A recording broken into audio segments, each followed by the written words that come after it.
What's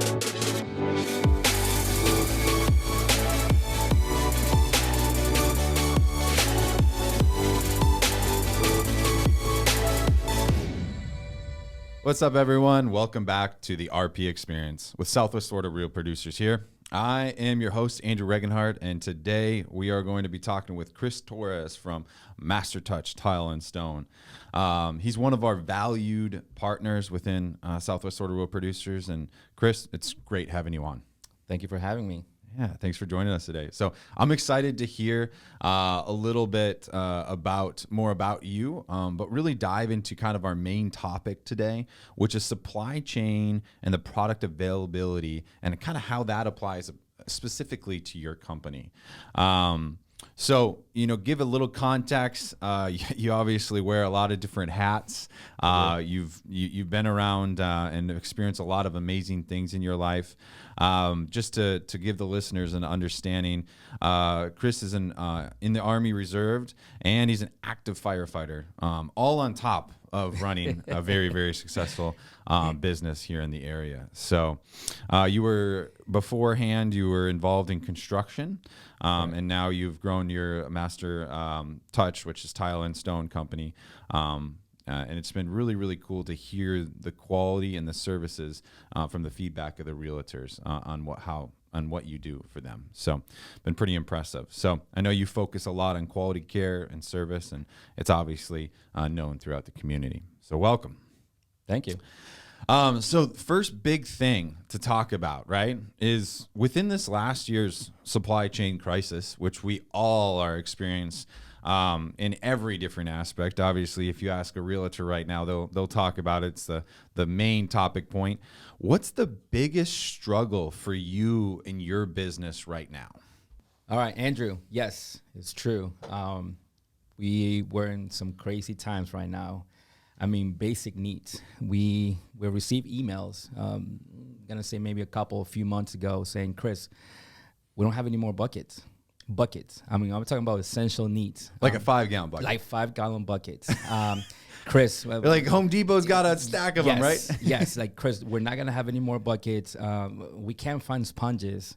So just basic needs that is needed for the work that we do. Crazy times, but, you just have to adapt and overcome.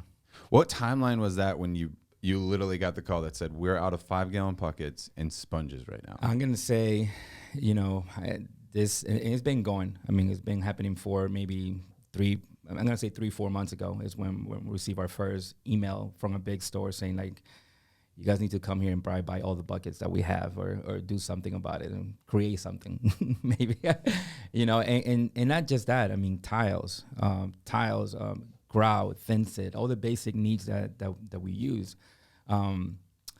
Is getting tough. Definitely is getting tough. But again, like I said, you have to find ways. You have to make it happen. Yeah. Oh yeah. You have to learn to adapt and overcome, right? Correct.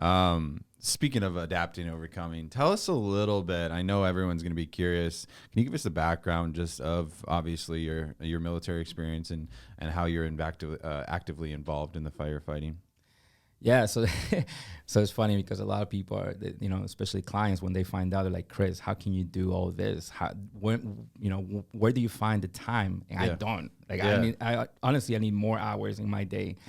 But look, just straight up, I love what I do. I love being a firefighter. I promoted to lieutenant last year. Love being a sergeant in the military, and I love my company. The company is my baby. It's just something that I wanted to do. And yes, it definitely takes a lot of your time. It takes a lot of effort and energy. But Andrew, when you do what you love, it doesn't feel like you're working. Right. Yeah, and it shows. Other people know, right? Yes. That's why they're probably so shocked when you tell them, because you're like, yeah, I do all this other. They're like, how? I could never be able to do this. Well, you could if you loved it, right? Yes. If you were passionate about it. Correct. And until this day, like for some reason, I feel like I have the time. So when there's something to volunteer, I raise my hand. I'm like, yeah. And then I'm thinking like, God, like I don't really have the time, but just make it happen. Yeah. you can always find the time some way or another. You can sacrifice at some other spot. But it's a juggling act. It is. And I think every business owner figures that one out really quickly. So, now I want to talk to you because there's something that you definitely utilize within your business. This is kind of getting in depth in here into tile. But I heard about the system, first of all, from you and from a realtor, and how it just kind of sets you guys apart and what you do. So there's a system called Pro Leveling System. Is that what it's kind of called? Can you just describe that and what kind of goes into that? So, everything is changing. And I believe that every business owner needs to change with everything that's coming. You always have to get better at what you do and provide a better service to your clients. So I used to follow this page from this guy in California. He had an amazing company. He was a floor installer. And I found that he was using this pro leveling system, which what it is how they used to use spacers before, almost like a cross in between. Well, what this does, nowadays, everybody wants to do long format tiles, big tiles. I mean, the bigger, the better, right? Mm-hmm. And I agree, because the bigger the tiles, the less the grout joints. But for that, though, you have to use something special, which is a leveling system, almost like the wedges. But the leveling system that we like to use from Pro Leveling, what it does is it allows you to have a small grout joint. We do a 16th or a 32nd of a joint, almost like a credit card joint, really tiny. That's really small. Tiny. The thing about that, though, when you go that close, there's no room for error. So you also need to make sure that all the tiles are level and everything's flat, and it gives you the lippage free. Lippage is when you have your ups and downs. We need to make sure that we avoid all that. So that leveling system allows us to do that. It's almost, it levels the tiles. And obviously you have to. When you say that, like, is it pushing it down so that it, like, obviously I understand that it's plaster underneath, right? Or not plaster, but fence it. Yeah. And then the tile goes on. So is this like a system that actually pushes the tile down or pulls Correct. it up, or like, how does that all work? So instead of, there's so many wedges out there, but with this one, what I like about this one, that instead of pulling the tiles up, this one is pressing it down. And what it does is make sure that everything just levels up to the next one. Okay. Again, I mean, it's really important how you install those tiles. We do what is called back butter, which is we put thin-set on the concrete and then thin-set on the back of the tile. And that is the only way to get 90 to 100% coverage. So it's just all these different steps that you have to take to give your clients a long-lasting.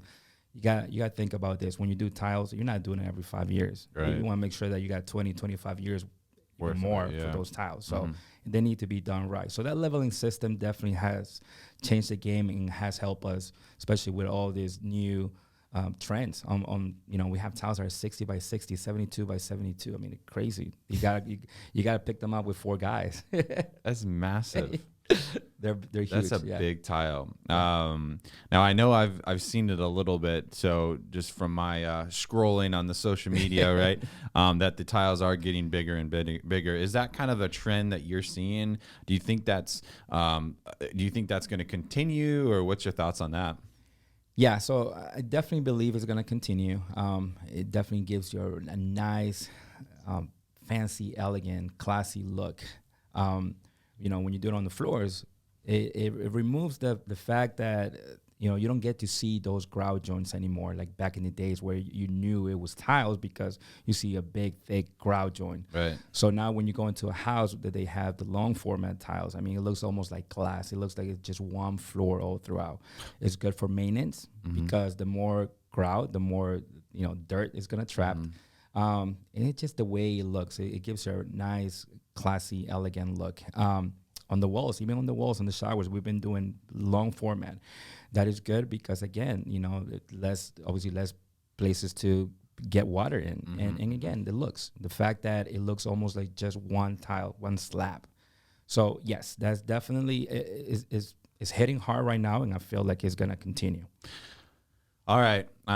Everyone in Naples likes to go big or go home, right? And if they have the budget, what limitations do you have? If someone's like, I want the biggest tile that I could ever get? What have you seen, first of all, and like what would you be able to get? Like, I'm talking like, could someone literally put like one big tile, like, you know, in their Let's do living it. room? Like, what's the level, you know, like what's the limitations there?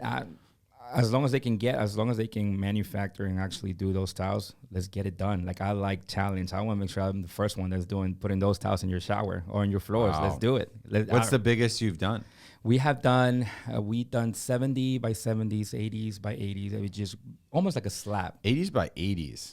Yeah, That's what, 6 feet, Yeah, you 7 almost. And then No, 6. we did Math's not very good. we did an entertainment center, gorgeous, and he wanted to have a slab. And this is kind of like, you know, maybe a couple of years ago. But when it's done, it looks like just one piece. It looks so nice, so unique. So It's almost, obviously, it to me, it's like the one big slab, like a big countertop in a sense. You know what I mean? It's just like one big slab, and now it's just, I don't know. It's a fashion like statement. It's a piece. I mean, it's art. You know, at Absolutely. that point. You know, The challenge is actually being able to bring it to the place and cut it. I was just gonna ask, like, if we go that big, like, how are you gonna bring that in? We gotta definitely bring the infantry. We gotta bring some guys. Right? Call up the boys. Like, that's gonna be a heavy one. So, so with that being said, do you see, like, that one's obviously like, you know, minimal grout with big tiles. That is a trend right now. It's popular. It's what everyone wants. What do you foresee maybe the next trend? If you had a golden ball, you know, an 8-ball, right? Like, or a golden nugget, or you could foresee, you know, the future, right? What do you think the next trend would be? You know, Andrew, that's a hard question. They keep playing around and they bring a lot of stuff from the past too. You know, for a few years, wood plank tiles, they were hitting hard because they looked just like wood and they were porcelain, so you didn't have to worry about it. Right.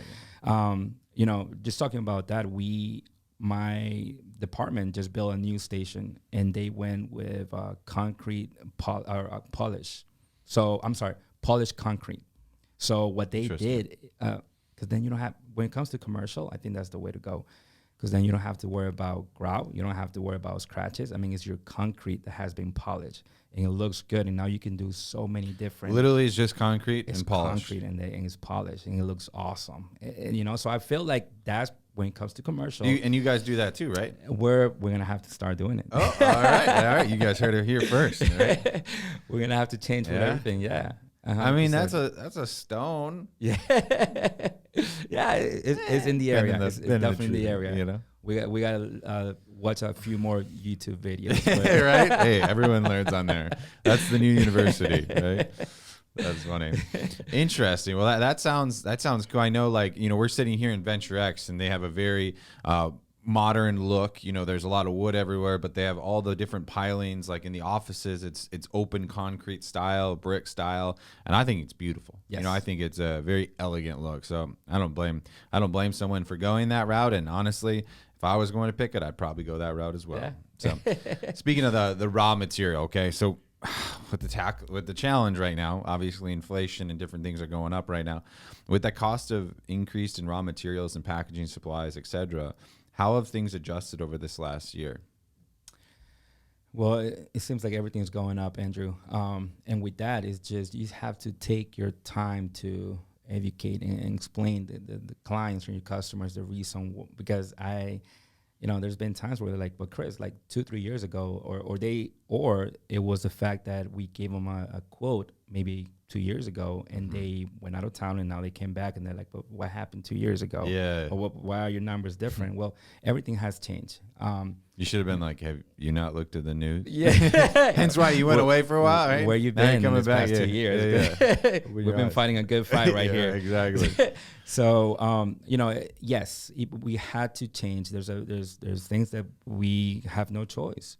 You know, even when it comes to purchasing the tiles, purchasing materials, fence it, the timing before we were able to get it right away. Now it takes a little longer. But I think that if you have a good communication with your clients, and you know, and educate, the reason why we're doing those things and what they're getting at the end of the day is the products and the service that they're getting. which is at the end of the day is priceless. Right. Yeah.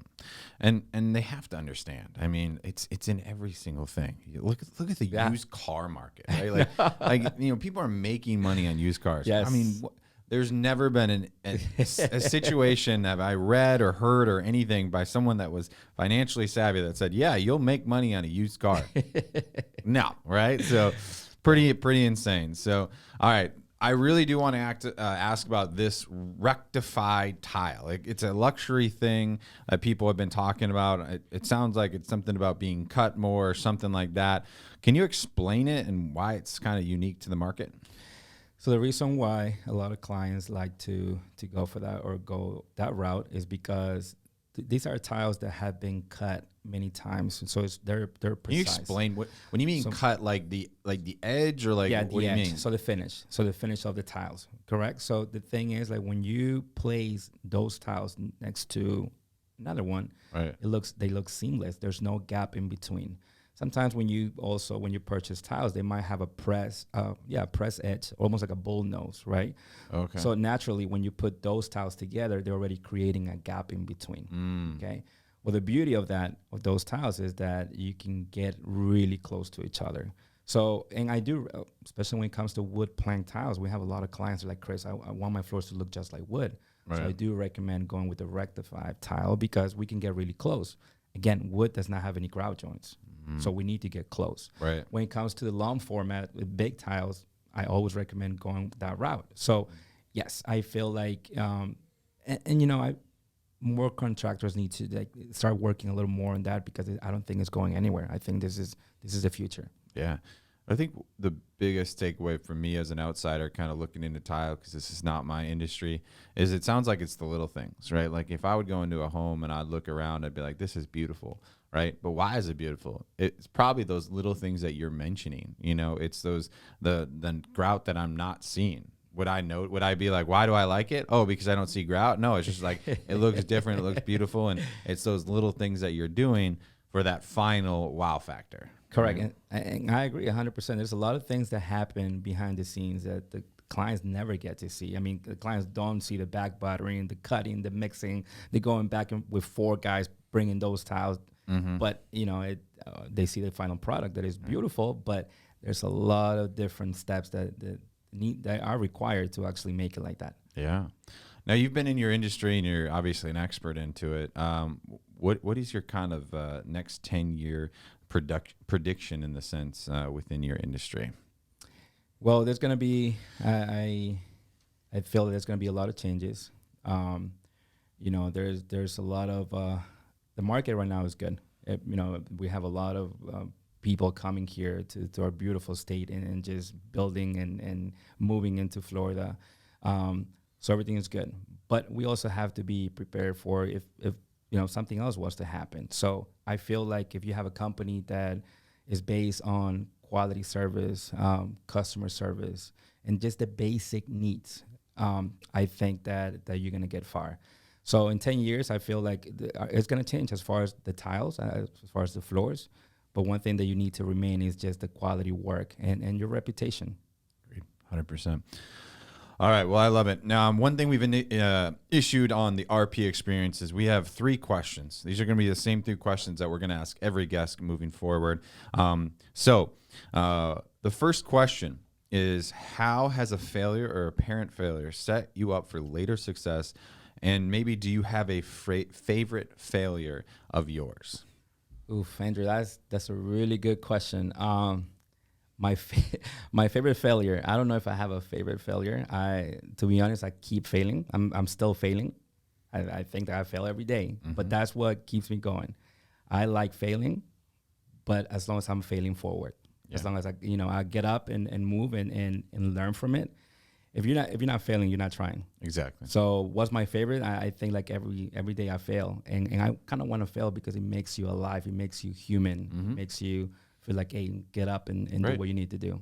And you're going to that limit. I mean, if you look at it in let's say a gym aspect, right? If you go to failure, you're actually pushing yourself to that limit.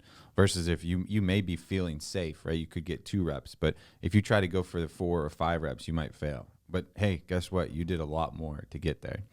So 100%. I couldn't agree with you more. When you feel overwhelmed, this is the second question. When you feel overwhelmed or unfocused, or maybe you've lost your focus temporarily, what do you do? So I used to work out. You look jacked still. No. So as you can tell, I don't work out anymore. So I have to don't know. Last answer in the comments here. Which one is it? I think you still look great, man. So to be honest, I used to. Yes, it's true. I don't get to work out as much as I wanted to, but I feel like when I would go to the gym, I would just plug my music and just kind of like forget it. Go to that place where I was just by myself and think about things. I think that people are going to get overwhelmed. Mm-hmm. It happens. It's a human thing. But you just have to, gain yourself, think about the bigger picture. There's going to be a lot of obstacles, but you always think about the bigger picture and the reasoning why you're doing it. There's got to be a why. Mm-hmm. Find your why. And then once you get it, then you know what? Get back on track. Yep. I couldn't agree more.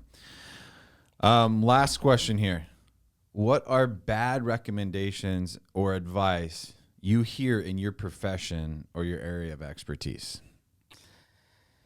So, and look, let me tell you, we try to just focus all the energy that we have in our company. And yes, we do hear about, bad reps on in the industry, which helps you obviously, learn from other experiences. Mm-hmm. I think a lot of things could be the fact that everything is getting done so fast, and they're not just productivity, just get it done, mm-hmm. mass production. I think in our industry, especially flooring, when it comes, there's a final detail, it's a final product. I think just slow down a little bit more, slow mm-hmm. down and make sure that everything gets, quality work. And more than anything, like I said before, Andrew, just a personal touch. Mm-hmm. For me, for my company, it's growing, but I want to make sure that every client gets to know the owner, and I mm-hmm. go there. I go there and I visit the home mm-hmm. many times. I want to make sure that they understand that they have my phone number. They can call me. They can reach out. Mm-hmm. Complaints, as far as like what I have heard, not so much for, like I said, just in the industry, I would say just trying to rush things, just to try to like get the project done and go into the next one. Yeah. And then, same thing too, because it might be taking us a little bit longer too, but that's because of materials. And yeah. I would like to tell clients to just be a little patient. Yeah. The whole world is short staffed. Yep. Hey, patience is key. We all need a little bit more patience, right? Yes. Well, I love it. Well, Chris, we're actually running out of time here. It's been an absolute pleasure. Just want to say thank you for joining us. Thank you for having me. It was a pleasure. Yeah, Chris, thanks again. And it was an absolute pleasure talking with you. As always, Southwest Florida Real Producers extremely thrilled to be here in Venture X and promoting you guys and our realtors from Real Producers on air. So don't forget to like, subscribe, and stay tuned for the next episode. Thanks, guys.